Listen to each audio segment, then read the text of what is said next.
오늘 본문에 있는 이 말씀을 가지고 욥의 고백이 나의 고백이 될 때까지, 욥의 고백이 나의 고백이 되기까지라는 제목으로 하나님의 말씀을 증거하도록 하겠습니다.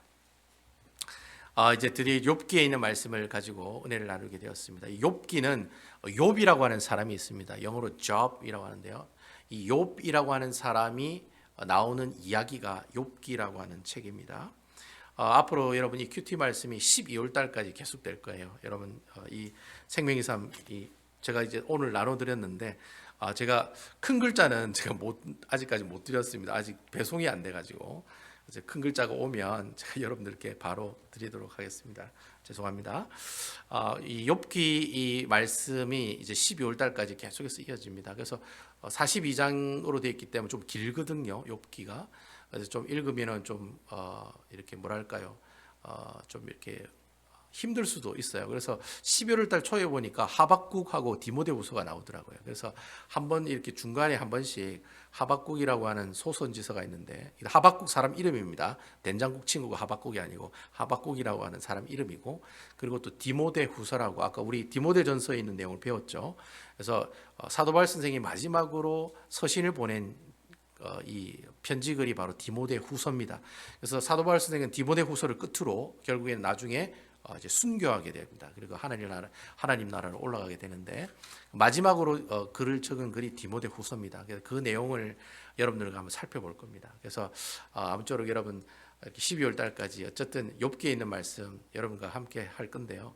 욥기에 있는 말씀을 통해 여러분들에게 은혜가 되었으면 좋겠습니다. 그리고 또 이 말씀이 우리 베다니 교회를 향해 주시는 말씀이다, 나 자신을 위해서 주신 말씀이다 라고 생각하시면 아마 큰 은혜가 여러분들에게 임할 줄로 믿습니다.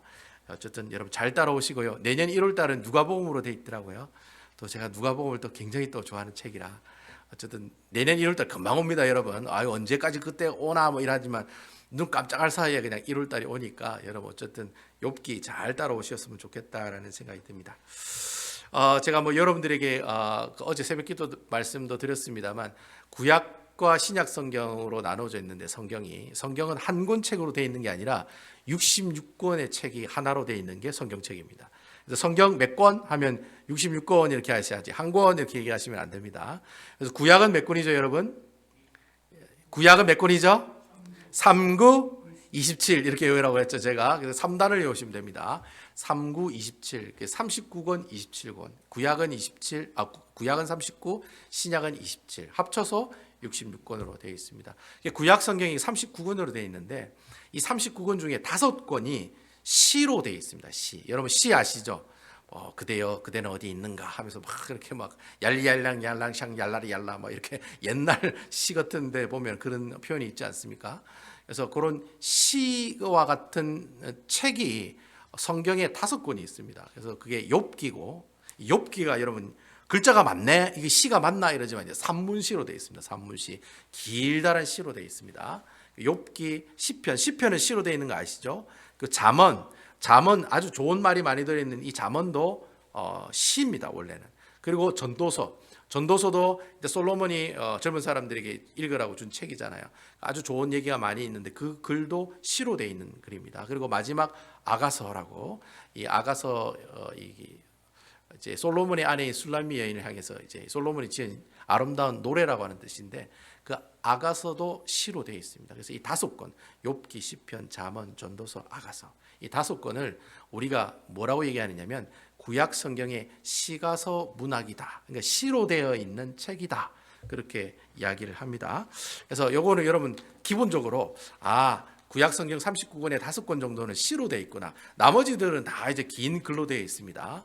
그렇지만 5권 정도는 시다, 그 중에 욥기가 포함되어 있다, 그렇게 여러분 보시면 될 것 같습니다. 뭐 이 금요일부터 욥기 말씀이 시작이 됐거든요.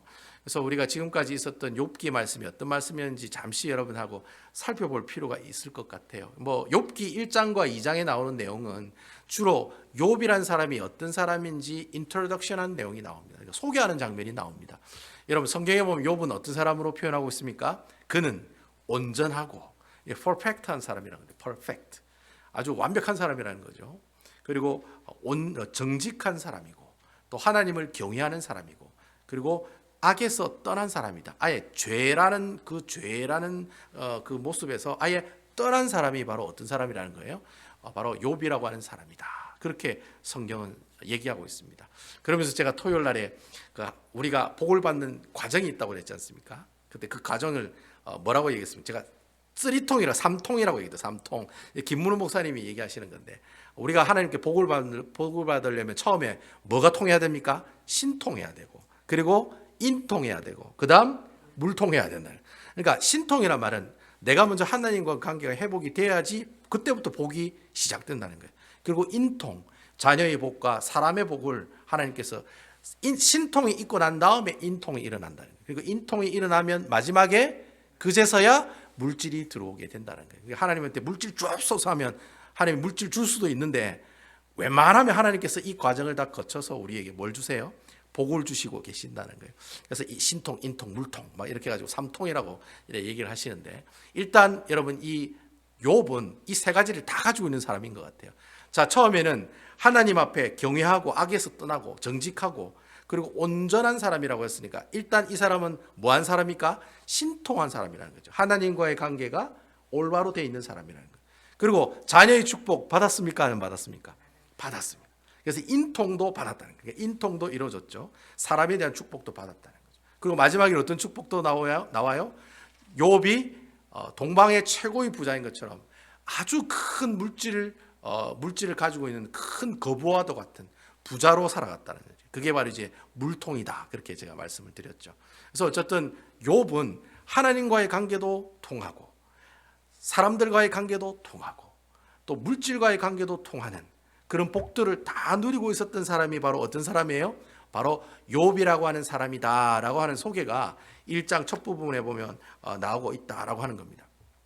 그러면서 어제 큐티 말씀이 어떤 내용이냐면은, 이제 욥을 소개하는 내용은 땅에 살고 있는 욥에 대해서 인트로덕션을 설명한 거예요. 그래서 어제 큐티 말씀은 내용이 배경이 어디입니까? 땅이 아니라 하늘이었어요.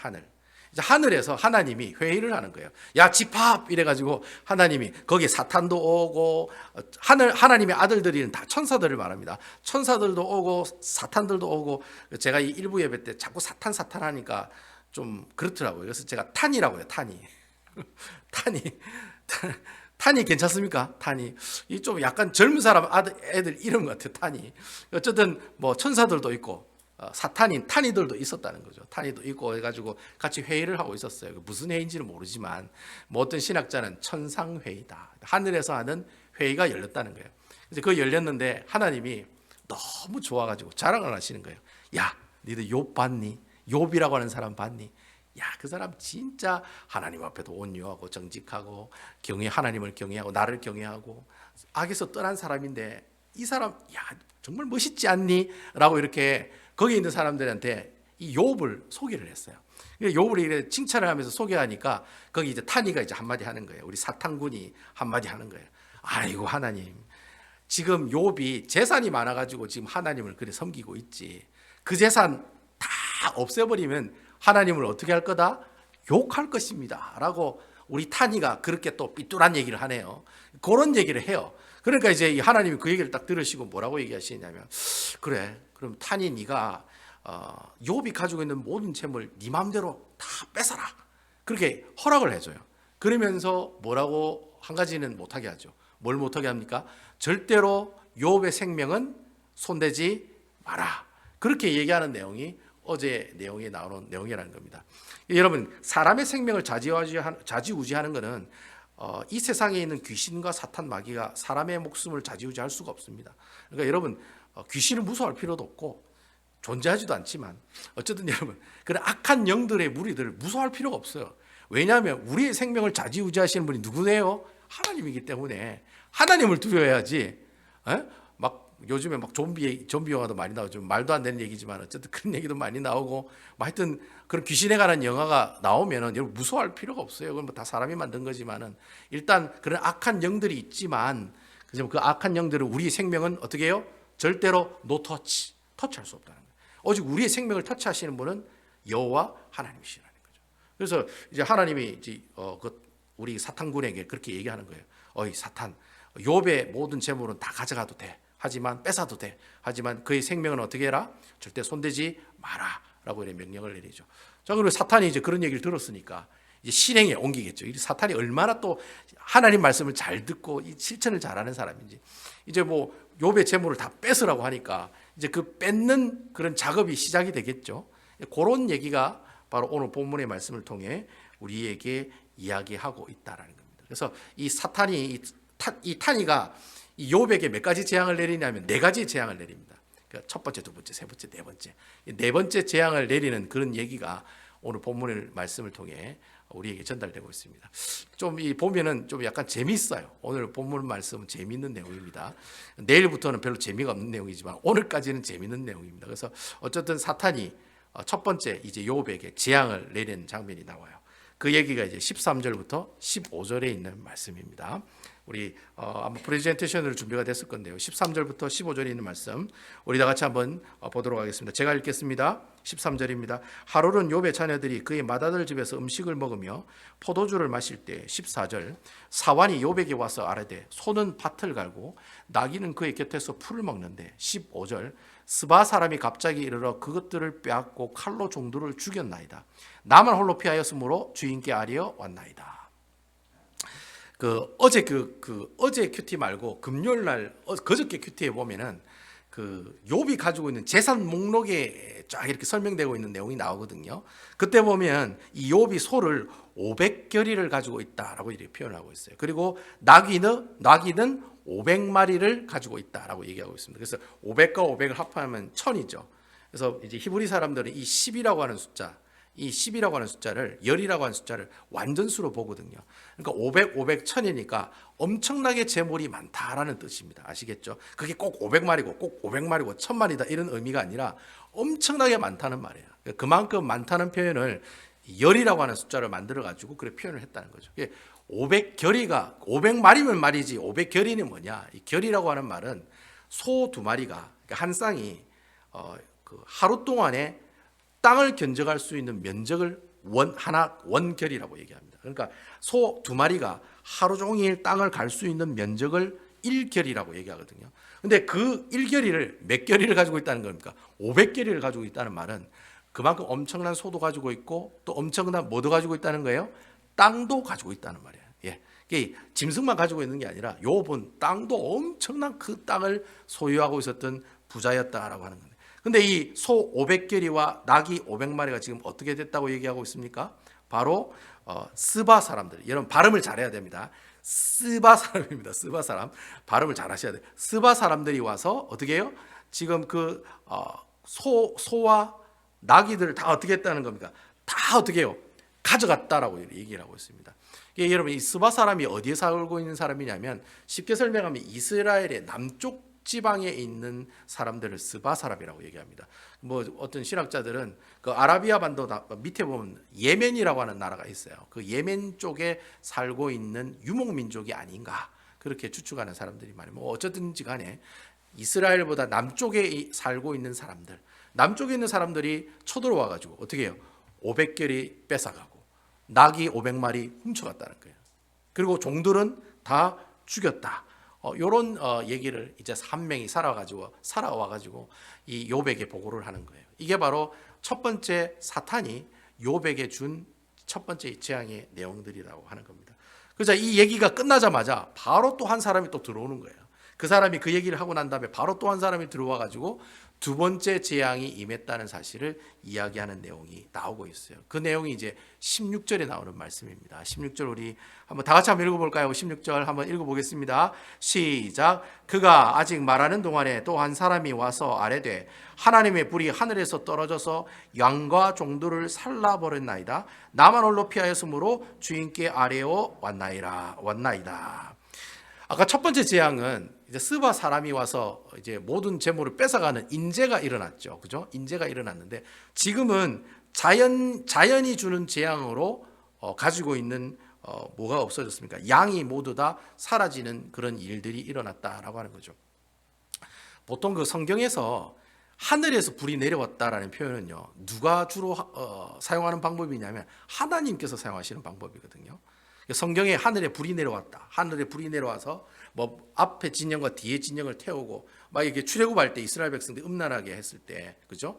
앞에 진영과 뒤에 진영을 불을 내려가 막 태우는 그런 일이 일어나고, 나답과 아비후가 하나님이 기뻐하지 않은 불로 예배드리다가 어떻게 합니까? 불에 타서 죽죠. 그러니까 하나님이 사람을 심판할 때 쓰는 방법이 불이 하늘에서 떨어지는 겁니다. 이걸 두고 뭐 어떤 사람은 번개다 얘기하는데, 일단 뭐 그게 번개인지 불인지는 알지는 못하지만 어쨌든 하늘에서 불이 떨어지는 것은 하나님이 하시는 일인데, 근데 오늘 이 일은 누가 한 일입니까?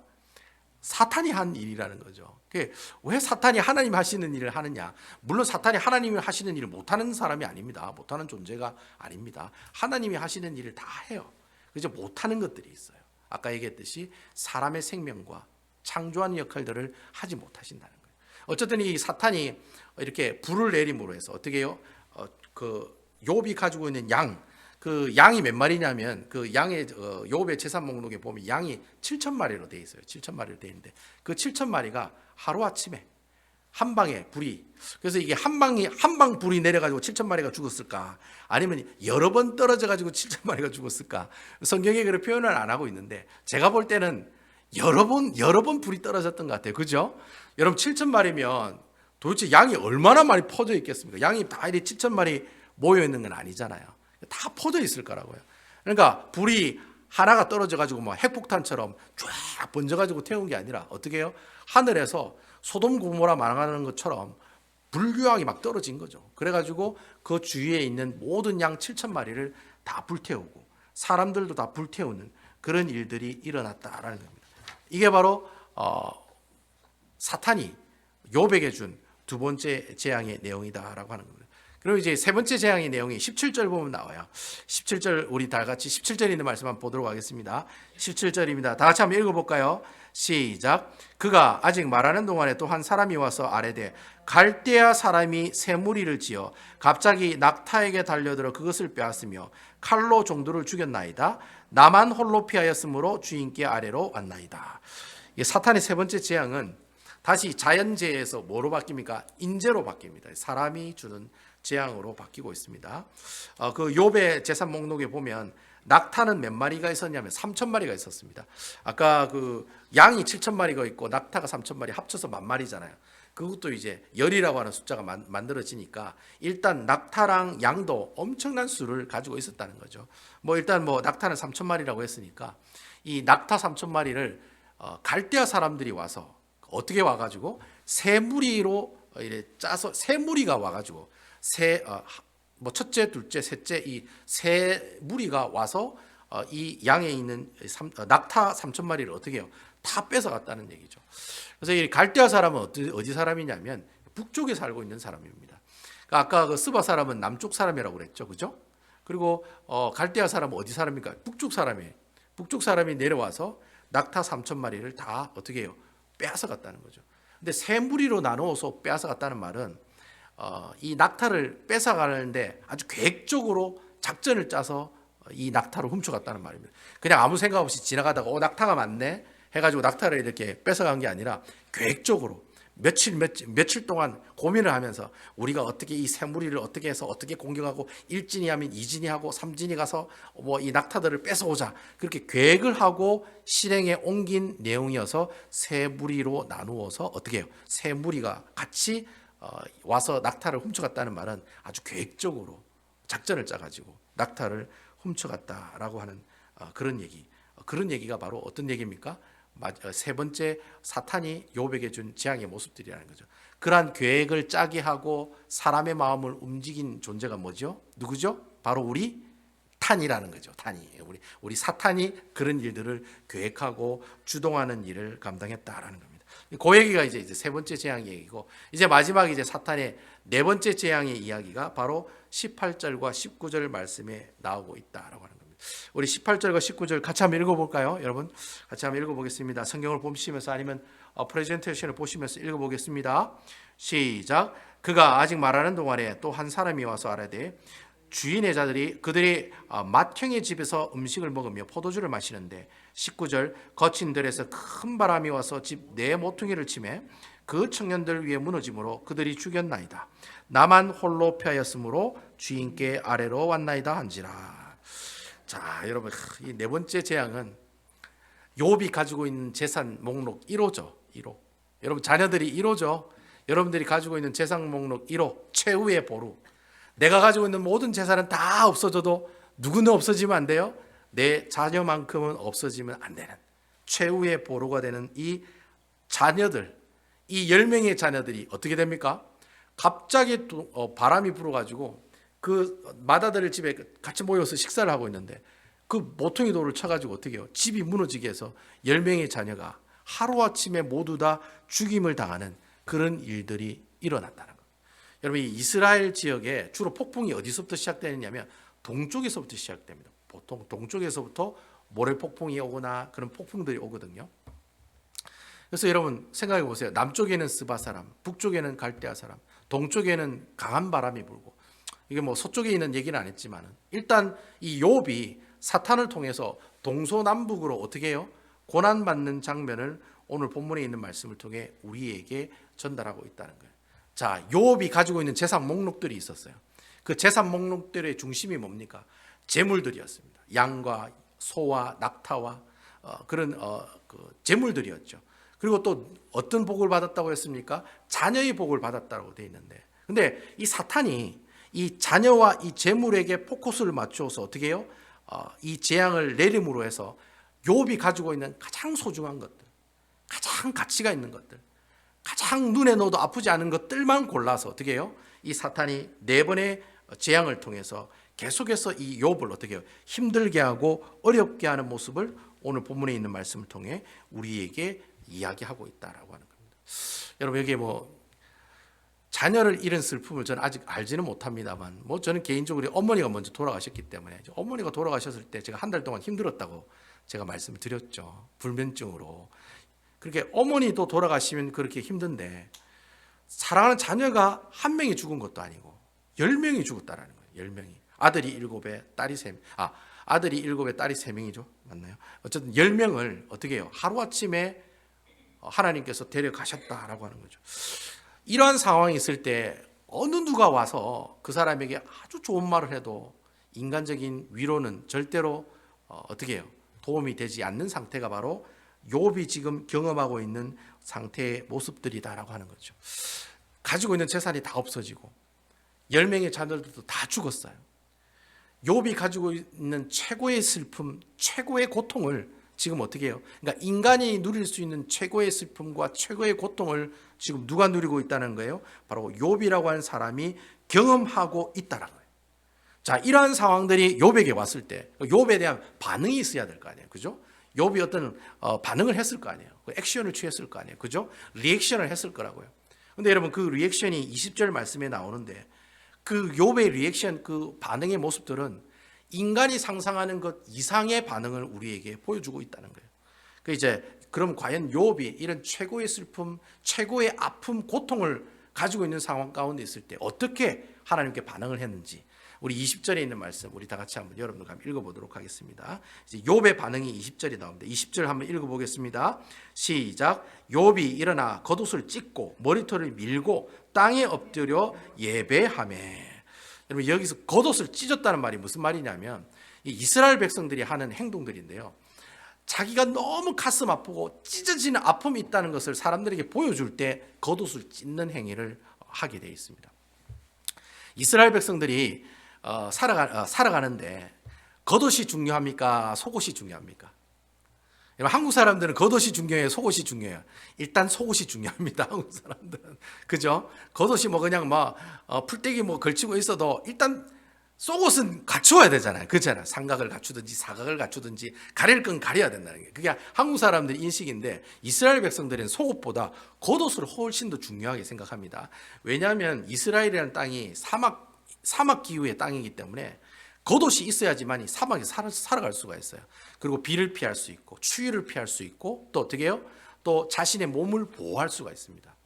여러 가지 짐승들 가운데 있는 그 짐승들을 어떻게 해요? 피할 수 있다는 거죠. 그래서 겉옷이 중요해요.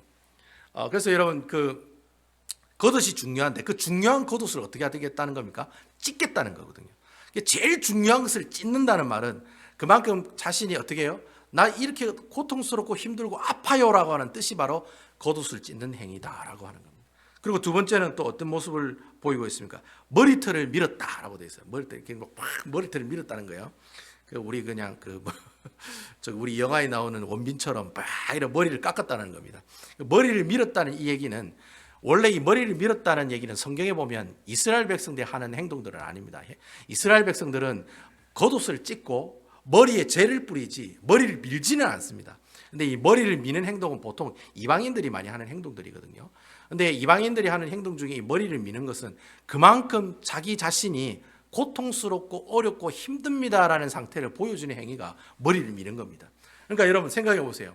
이게 우리 계시는 우리 여집사님 한 분이, 우리 박권사님 한 분이 어떻게 해요? 머리를 확 밀고 교회에 왔어요. 그게 무슨 표현이냐? 나에게 심히 고통스럽고 힘들고 어려운 그런 일이 있었습니다라고 사람들에게 표현하는 내용이 머리를 밀었다는 얘기예요. 결국 여러분, 욥이란 사람도 사람이기 때문에 인간적인 리액션은 나와요. 가슴이 아프니까 옷을 찢고, 마음이 너무 아프니까 어떻게 해요? 자신의 머리를 밀어버리는 그런 행동들을 우리에게 보여줬다는 거예요. 욥 인간이긴 인간인 것 같아요. 그러니까 아프니까 어떻게 해요? 아프니까 아프다고 해야죠. 예? 아프니까 아프다고 해야지. 그러니까 이 욥도 아프니까 아프다고 지금 표현을 겉옷을 찢고 머리를 미는 모습으로 우리에게 보여주고 있다라고 하는 겁니다. 그런데 여러분, 오늘 말씀에 완전 하이라이트가 되고 키포인트가 되는 내용이 바로 머리를 밀고 나오는 뒤에 나오는 말씀이라고 하는 거죠. 그 뒤에 있는 말씀 다시 한번 읽어보겠습니다. 욥이 일어나 겉옷을 찢고 머리털을 밀고 땅에 엎드려 예배했다라고 지금 얘기하고 있다라는 거죠. 사실 여러분, 욥의 상황이 사실 요즘 말로 얘기하면은 사업에 망하고 가족들 다 떠나가서 다 죽고, 그죠? 내가 오갈 데가 없고 내가 어떻게 하지 못하는 앞뒤가 꽉 막힌 상황이라는 거예요. 보통 그런 상황인데 사람들이 다 자살을 하잖아요. 그래서 요즘 사람들이 자살을 많이 하잖아요. 그런 이유들 때문에. 그래서 정말 앞으로 가지도 못하고 뒤로 가지도 못하는 그런 최고의 슬픔, 최악의 고통 가운데 있는 이 욥이 겉옷을 찢고 머리를 미는 것을 우리가 이해할 수가 있어요. 근데 내가 예수를 믿는 사람이라도 그 상황 가운데 내가 과연 하나님께 예배드릴 수 있을까라고 여러분 질문을 던졌을 때, 여러분 그렇게 할 수 있을까요? 없을까요? 아마 우리가 상식적으로 생각하면 인간이 어떻게 그럴 수가 있느냐. 자기 자녀 10명이 하루아침에 죽고 자기가 가지고 있는 모든 재산이 다 없어지는 가운데 어떻게 해요? 완전 거지가 되었는데 그 상황 가운데 하나님께 예배드릴 수 있는 마음이 여러분 있겠어요? 없겠어요? 여러분 솔직히 깨어놓고 있을까요? 없을까요? 제가 봤을 때는 저는 당연히 없어요. 그런 하나님을 믿을 수가 없지. 어떻게 하나님께서 나에게 그러실 수가 있느냐? 목사인데 왜 나에게 이런 아픔과 고통을 허락해 주시냐고. 왜 그래 주시냐고. 아마 그 하나님한테 따졌을 것 같아요. 뭐 자녀가 한 명 죽은 것도 아니고 10명이나 죽었는데, 자녀가 다 죽었는데, 여러분 자녀가 다 죽었다는 말은 앞으로 내 때를 전생에 나갈 자손이 없다는 말이잖아요. 이스라엘 백성들이 하나님께 받는 벌 중에 최고의 벌이 뭐냐니까 자손을 끊어버리는 벌이에요.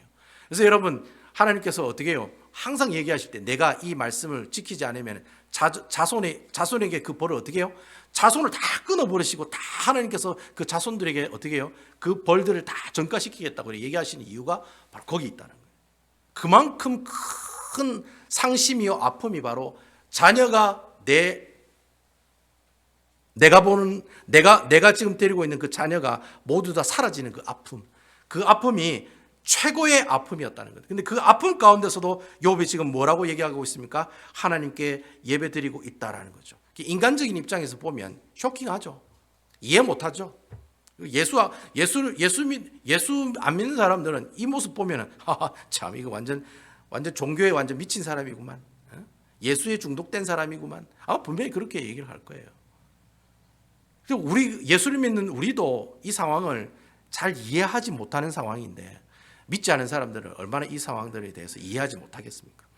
그런데 중요한 것은 욥은 하나님 앞에 예배드리는 모습들을 보여주었다라는 거죠. 제가 이 모습을 보면서 그럼 과연 예배가 뭘까? 예배에 대한 그런 고민이 있어지더라고요. 여러분 이 예배라고 하는 단어, 오늘 본문에 나오는 이 예배라고 하는 단어는요, 구약 성경에 보면은 이 히브리어로 뭐라고 되어 있냐면 샤하라고 되어 있습니다. 샤하. 샤하가 예배라는 뜻입니다. 근데 이 샤하라고 하는 뜻은 무슨 뜻이냐면은 내가 누구에게 절을 한다라는 뜻이에요. 그러니까 여러분 구약 성경에 나오는 샤하라고 하는 예배 드린다, 예배 올린다, 하나님께 예배 드린다라는 그런 단어가 나올 때는 그 예배라고 하는 단어의 뜻이 뭐라고요? 내가 누구에게 절을 한다라고 하는 뜻이 바로 샤하, 예배 드린다는 그런 말이다라는 거예요. 여러분 누가 누구에게 절을 한다는 거예요? 지금 욥이 누가 누구에게 절을 한다는 거예요? 욥이 누구에게? 하나님에게 뭐 하고 있다는 거예요? 절을 하고 있다는 거예요. 그걸 성경에는 뭐라고 표현하느냐면 예배한다, 예배 드린다라고 우리에게 이 성경의 말씀을 통해 우리에게 이야기하고 있다라고 하는 겁니다. 종이 주인에게 절하는 것이 예배라고 성경은 이야기하고 있다는 거예요. 자, 여러분 이 종이라고 하는 존재가 여러분 종은 전적으로 누구 말대로 움직여야 됩니까? 주인의 말대로 움직여야 되죠. 전적으로 주인의 말에 움직이는 사람들이 바로 종의 신분을 가지고 있는 사람들이라는 거예요. 어느 날 주인이 종에게 그렇게 얘기를 해요. 야, 너 롤렉스 시계 찼네? 어머머머머, 좋아. 야, 그거 나한테 줘. 이러면 여러분, 종이 주인에게 롤렉스 시계 줘야 됩니까? 안 줘야 됩니까? 줘야 되죠. 왜냐하면 종의 몸에 차고 있는 모든 장신구는 다 누구 거예요? 주인 거기 때문에. 요즘 말로 생각하면 이건 뭐 어디 정신이 어떻게 됐나? 이거 내가 돈 주고 내가 월급 받아가 내가 주고 샀는데 이거 왜 네가 내한테 달라는 얘기할 수는 있겠지만 그 당시에 옛날에 종이 있을 때, 여러분 우리 조선시대 때 종이 있을 때 종이 가지고 있는 모든 것들의 소유는 누구 겁니까? 주인이잖아요. 주인이 그것을 달라고 하면은 종이 닭다리 하나 뜯고 있다가 주인이 야 그거 맛있겠는데 닭다리 좀 줘 하면 종이 주인에게 닭다리 줘야 됩니까? 안 줘야 됩니까? 닭다리 주는 게 지극히 당연한 행동이라는 거예요. 자연스러운 행동이라는 거예요. 자, 여러분 이러한 사실들을 두고 우리가 이 욥이 하나님 앞에 예배드렸다는 사실을 우리가 한번 살펴봐야 된다는 거죠. 그러니까 여러분 예배라고 하는 이 단어가 나왔을 때 무엇을 생각하고 계셔야 되냐면 나는 종이고 하나님은 누구라는 거예요? 주인이다라고 하는 사실을 알고 있는 가운데 이 예배를 드린다라고 하는 이 말씀을 우리가 생각해 봐야 된다는 거예요. 우리가 그냥 뭐 주일날 하나님 앞에 나와서 뭐 이렇게 예배드리고 찬양하고 기도하고 물론 그것도 예배이지만 우리가 이 오늘 본문에 나오는 이 샤하라고 하는 예배를 드린단 말을 생각할 때 항상 그 이면에 가지고 있는 그 숨어 있는 뜻이 있는데 그 뜻은 바로 나는 종이고 누구예요? 하나님은 주인이라는 거예요. 그 사실을 가지고 오늘 본문에 있는 말씀을 보셔야 된다는 거예요. 그러니까 하나님은 나의 주인이 되시고 나의 주권자가 되시고 아멘입니까? 아멘이면 우리 아멘 합시다. 하나님 나의 주인이 되어주시고 하나님 나의 주권자가 되어주시고 하나님 나를 통치하시는 분이시고 하나님 나를 모든 인생을 책임져 주시는 분이 바로 누구예요? 주인 대신 우리 하나님의 모습들이다라고 하는 거예요. 그러니까 종의 입장에 봤을 때 하나님인 그 주인에게 엎드려 절하는 것은 그것이 바로 뭐예요? 그게 바로 예배라고 하는 단어의 의미다라고 얘기하는 것입니다. 그래서 여러분 우리가 예배를 드리는 목적은 예배라는 얘기가 나는 종이고 하나님은 주인이라는 생각을 항상 가지고 하나님 앞에 절하면서 나아가는 것이 바로 어떻게 해요? 하나님께 순종하면서 나가는 것이 예배라고 한다면 그럼 예배 드리는 목적이 뭐냐? 여러분 예배 드리는 목적이 뭐겠어요? 예배라는 것은 단순히 교회에 나와가지고 내가 어떤 뭐 예배를 통해서 뭐 마음의 평안을 얻겠다. 내가 좀 은혜를 받고 싶다. 뭐 또 예배를 통해 내가 상처를 치유받아야 되겠다. 물론 그래야 되겠죠. 예배적인 기능들 가운데서 그런 역할들이 있긴 해요. 하지만 그런 것을 목적으로 하나님 앞에 예배를 드리는 것은 아니다라는 거예요. 내가 교회에 오면 나와 마음이 같은 사람과 만나니까 그 사람들하고 같이 식사하는 목적을 가지고 우리가 주님 앞에 예배드리러 나오는 것이 아니라는 거예요. 또 단순히 내가 어떤 마음의 평안을 얻기 위해서 내가 또 위로를 받기 위해서 물론 그런 의미도 예배 가운데 다 포함이 되지만 주된 목적은 그게 아니다라는 거예요. 예배의 주된 목적이 뭐냐? 예배의 주된 목적은 나는 종이고 주님은 주인이시라고 하는 그 관계를 회복해 나가는 것이 바로 예배의 가장 큰 주된 목적이라고 하는 사실입니다. 여러분 이 사실 꼭 믿으셔야 됩니다. 여러분 이해하시겠죠? 내가 예배를 드리는 목적이 뭐냐? 내 마음의 평안을 위해서 예배 드리는 게 아니라는 거예요. 하나님과 나의 관계를 회복시켜 나가는 것이 바로 예배의 주된 목적이라는 거예요. 그러니까 그 관계가 무슨 관계예요? 나는 종이고 주님은 주인이다. 이 관계를 어떻게 해요? 내가 지금까지 잊어버리고 있으면 그것을 하나하나 회복해 나가는 것이 바로 내가 하나님 옆에 나와서 예배를 드리는 진정한 목적의 모습들이다라고 하는 것입니다. 그래서 여러분, 내가 예배를 나왔을 때 그러니까 여러분들 어떤 마음들이 있어야 되느냐면 그런 마음들이 있어야 되는 거예요. 매주일마다 주님 앞에 나왔을 때마다 하나님, 내 인생 책임져 주시는 분은 주님이십니다. 그런 고백이 있어야 돼요. 왜냐하면 그런 고백을 하는 사람은 바로 하나님은 나의 주인이 되시고 나는 하나님의 종이라고 하는 그 고백이 되기 때문에. 또 어떤 고백이 있어야 되겠습니까? 주님, 제가 사업에 실패했는데 이 사업 실패한 것 하나님의 뜻으로 받아들이고 감사함으로 받아들이겠습니다. 이렇게 고백하는 것도 주님이 내 사업을 주관하는 주인이시고 나는 종이라고 하는 고백이 된다는 거예요. 내 마음이 이렇게 사람들 때문에 상처를 받아서 이렇게 너덜너덜해져 있습니다. 주님은 주인이시고 나는 종이니까 이 종의 마음들을 어떻게 해요? 치유해 달라고 하나님 앞에 고백하고 이야기할 수 있다는 거예요. 지금 살아가는 사람이 먼저 저희 곁을 떠나도 내 마음은 괜찮습니다. 왜 괜찮습니까? 그분이 주인이시고 나는 종이기 때문에 그런 고백을 예배 가운데 하나님 앞에 드릴 수가 있다는 거예요. 어쨌든 여러분, 주님은 나의 주인이시고 나의 삶을 주관하시고 나의 모든 전 삶을 통치하고 계시는 분이시기 때문에 그저 주님만을 의지하고 주님만을 바라보고 주님만을 신뢰하면서 나아가겠습니다 라고 하나님 앞에 고백하는 그 고백, 나는 종이고 하나님은 내 주인이십니다 라는 이런 고백들이 나오는 그 예배가 바로 뭐예요? 하나님께서 기뻐하시는 진정한 예배의 목적을 담고 있는 아름다운 예배의 모습들이다 라고 하는 것입니다. 여러분, 이사야 1장 10절에서 14절에 보면 이사야 선지자가 너무 형식적으로 예배를 드리는 이스라엘 백성들에게 막 이렇게 하는 얘기가 있어요. 너무 예배를 형식적으로 드리는 그 이스라엘 백성들을 향해서 1장 10절에서 14절에 보면 이사야 선지자가 그런 얘기를 합니다. 좀 긴 내용이지만 이사야 선지자가 형식적으로 예배를 드리는 그 이스라엘 백성들을 향해서 하는 얘기를 한번 들었으면 좋겠습니다. 이사야 1장 10절에서 14절에 있는 말씀입니다. 너희 소돔의 관원들아, 여호와의 말씀을 들을지어다. 너희 고모라 백성아, 우리 하나님의 법에 귀를 기울일지어다. 여러분, 원래 이스라엘 백성들은 소돔과 고모라에 사는 사람들이 아닙니다. 근데 이 이스라엘 백성들을 뭐라고 부르냐면 소돔 사람들아, 고모라 사람들아 그래 얘기합니다. 여러분, 소돔과 고모라가 어떻게 하다가 망했습니까? 하나님께 불순종하다가 어떻게 해요? 불효향이 땅에 떨어져서, 그죠? 롯의 형제들 다 죽고 롯의 아내는 뒤돌아보다 소금기둥이 된 그때 그 소돔과 고모라를 말합니다. 그러니까 이스라엘 백성들이 너무 타락했다는 거예요. 타락한 그 얘기를 뭐라고 표현하느냐면 예이 소돔 같은 사람들아, 예이 고모라 같은 사람들아. 지금 이사야 선지자가 이스라엘 백성들에게 그렇게 얘기하고 있다는 겁니다. 11절 보시겠습니다. 여호와께서 말씀하시되 너희의 무수한 재물이 내게 무엇이 유익하뇨? 나는 순양의 번제와 살찐 짐승의 기름에 배불렀고 나는 숫송아지나 어린 양이나 순염소의 피를 기뻐하지 아니하노라. 일단 여러분, 예배드리러 온 이스라엘 백성들이 헌물은 많이 했던 것 같아요. 헌금은 많이 한 것 같아요. 보니까 살찐 짐승의 기름에 배불렀고 순염소의 피를, 근데 어떻게 해요? 많은 예물을 가지고 와서 하나님께 예배드리는데 하나님은 그것을 어떻게 해요? 기뻐하지 않는다는 거예요. 12절 보겠습니다. 너희가 내 앞에 보이러 오니 이것을 누가 너희에게 요구하였느냐? 내 마당만 밟을 뿐이니라.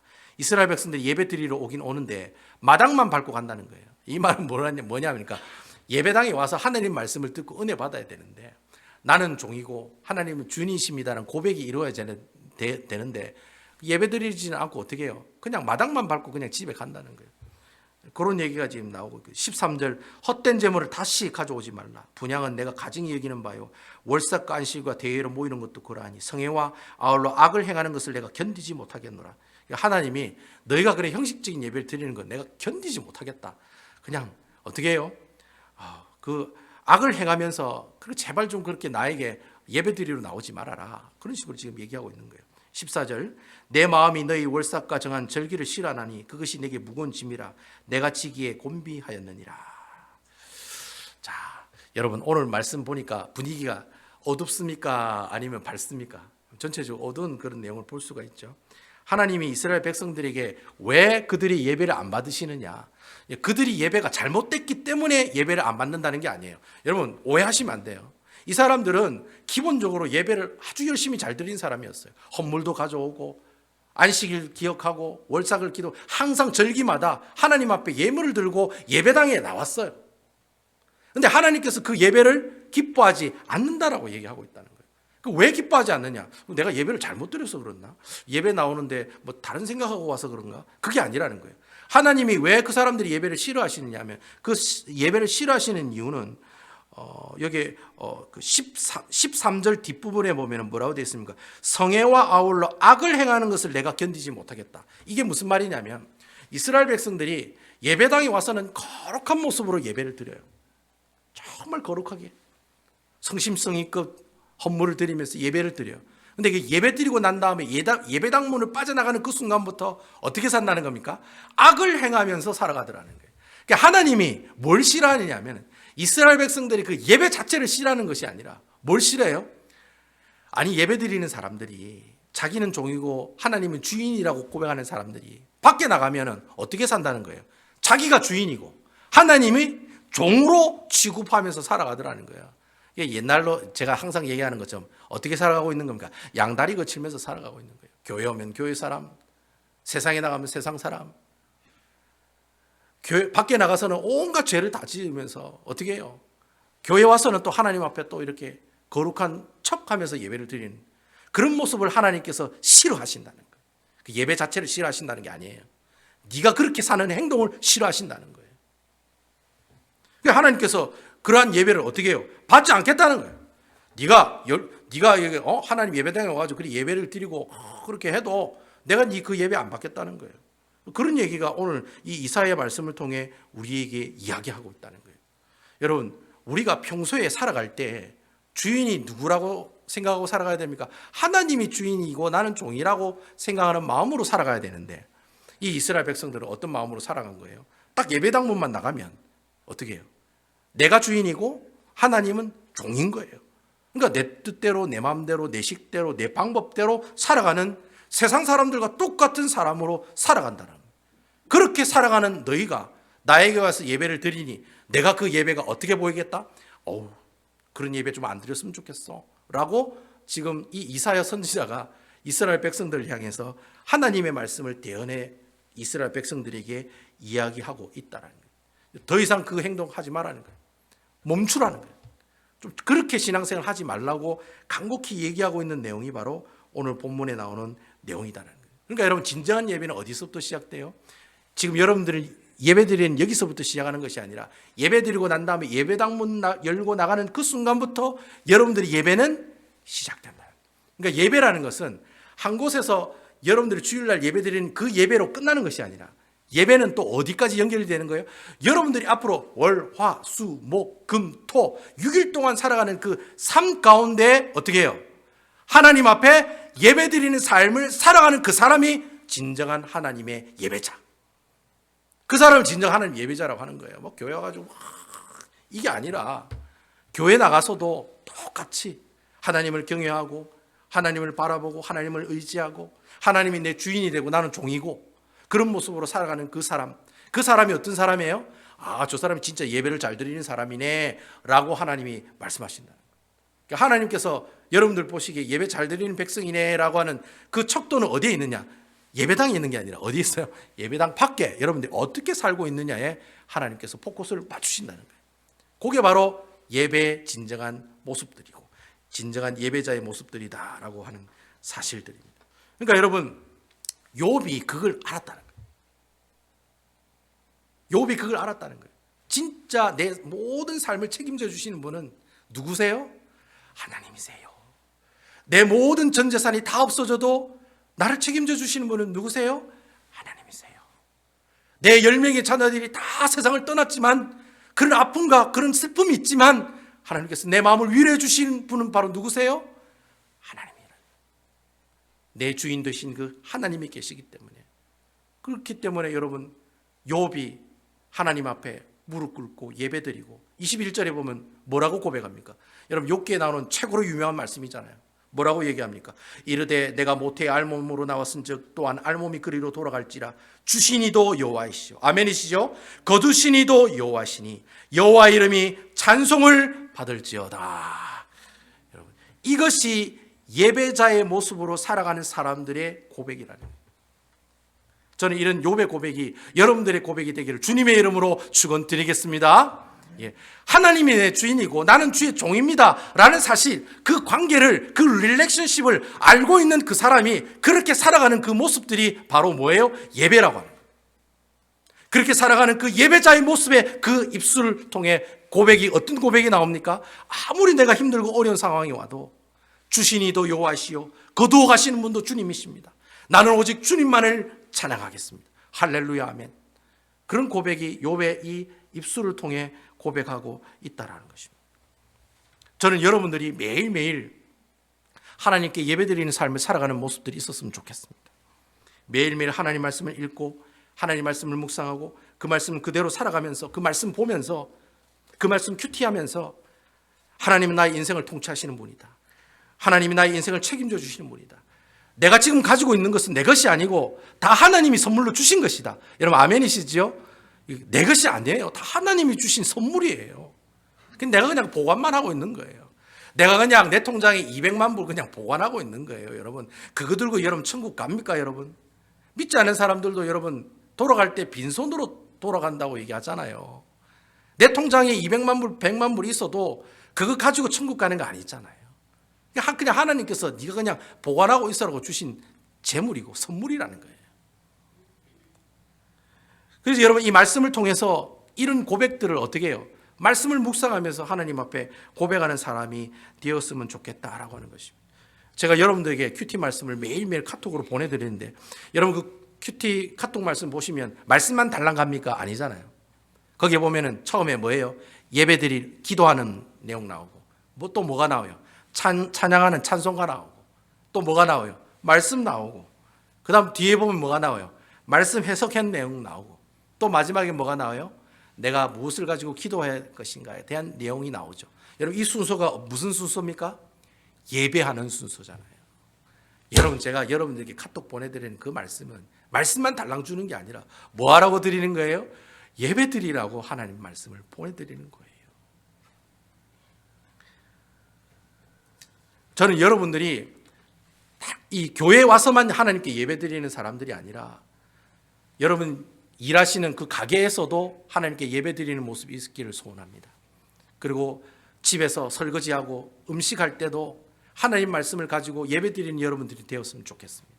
내가 아이들을 가르치고 또 손님들을 맞이하고 내가 장사를 하고 있는 가운데서도 하나님 말씀을 가지고 뭐 하는 삶을 살아가요? 예배 드리는 삶을 살아가는 여러분들이 되었으면 좋겠습니다. 그렇게 하게 되면 하나님과 나의 관계가 어떻게 될까요? 회복이 되는 거예요. 하나님은 주인이시고 나는 종이라는 관계를 회복하게 된다는 거예요. 그렇게 내가 그 관계가 회복이 되면 나에게 어떤 상황이 오고 어떤 최고의 슬픔, 최고의 고통, 인간이 피하지 못한, 인간이 말할 수 없는, 내가 인간의 언어로 표현할 수 없는 그런 고통의 순간이 나에게 와도, 내가 자존심 상하는 그런 모습이 와도 어떻게 해요? 내 입술을 통해서 하나님을 이렇게 고백할 수 있는 거예요. 주신 자도 여호와이시오, 취하신 자도 여호와이시니 주의 모든 것들, 모든 주님의 그 모든 은혜에 감사하며 내가 찬양하겠습니다. 이런 고백들이, 이 욥의 고백이 바로 여러분들의 고백으로 나타난다라고 하는 것입니다. 아무쪼록 한 주간 동안 여러분 살아가시면서 이 욥의 고백이 여러분들의 고백이 되기를 주님의 이름으로 축원드리겠습니다. 이 고백이 여러분들에게 이루어지면 여러분이 가지고 있는 모든 고민과 아픔과 어려움과 힘든 모습들이 다 해결이 될 거예요. 문제는 거기서부터 다 해결이 돼요. 하나님과 나의 관계가 회복되는 그 순간 내가 입술을 통해 여호와께서 주께서 나에게, 하나님께서 우리에게 말씀하신 것처럼 주신이도 여호와시오, 거두어 가시는 분도 주님이십니다라는 이 고백이 여러분들의 그 삶을 통해서 아마 고백되어질 것입니다. 이런 고백의 역사를 통해 하나님께 영광과 감사를 돌리는 아름다운 우리 배달인 교회 성도 여러분 다 되시기를 주님의 이름으로 축원드리겠습니다.